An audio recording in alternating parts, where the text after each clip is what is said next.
differently and open up possibility to what a different kind of future, and then leaving feeling transformed, but then taking action on what they learned. And it's going to be different for everybody.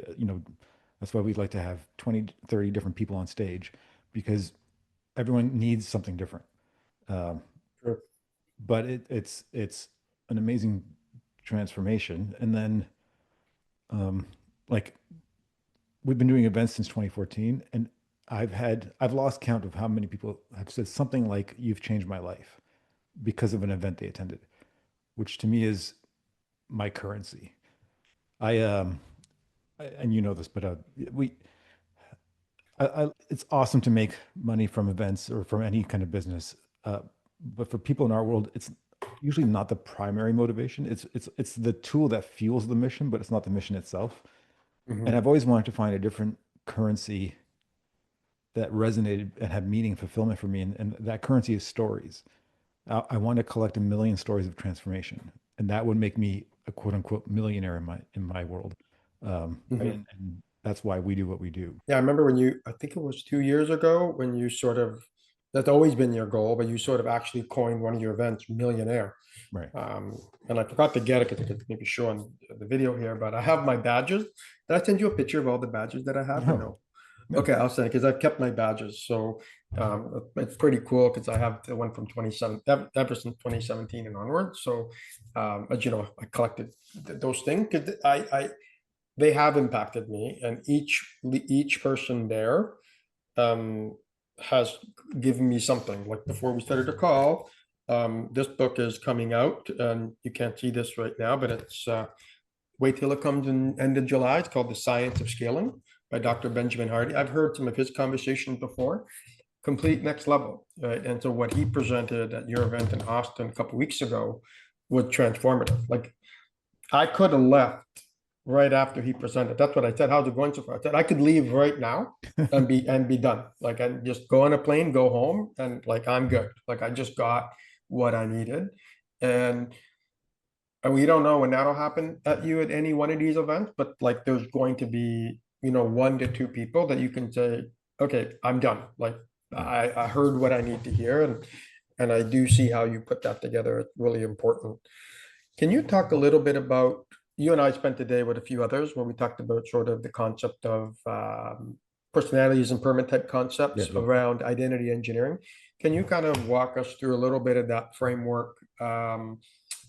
I think that would be important for the audience because after Gio explains this, you will see that that is actually important for all of us to do, no matter where we are in life and what stage. And so there's two speakers, and we'll talk about that, and then maybe the whole alter ego thing, because Todd Herman was another one of your speakers that for me was transformative. But we'll park that for now and kind of just focus on this sort of what is this concept of a future self is, what is it, and why is it important? Well, uh, I love this because you mentioned Dr. Benjamin Hardy. Uh, he wrote the book on this topic. It's called Personality Isn't Permanent. And when he came to Austin a couple of weeks ago for our event, and he showed up, he brought his 17-year-old son to the event, which was really cool. And I told his son, just so you know, and I want to say this in front of um, your dad changed my life. And people come to me a lot and say that phrase, which I'll never take for granted, and it means everything to me. But it's actually also cool when I get to say it to somebody else. And when I Ben's been a friend for 10 years, and I knew him before he wrote his first book, and I think it's like 10 or something now. But Mhm. uh, his when Personality Isn't Permanent came out, he's essentially a doctor that researches identity, personality, future self, um, and discovered that what most people believe about personality is wrong. And because we think personality is fixed, right? How many times have you heard someone say something like, "That's just the way I am"? And we Yeah, assume, and this is what countless. there's a lot of these assumptions or beliefs that are wrong, but we assume that once we become an adult, it's who we are becomes permanent and there's no change, and we get stuck where identity feels like an addiction almost, or a comfort zone that we don't want to leave because it feels safe and it's what we know. Uh, However, not only is it changeable um, and not fixed, but we have way more control over that change than we think.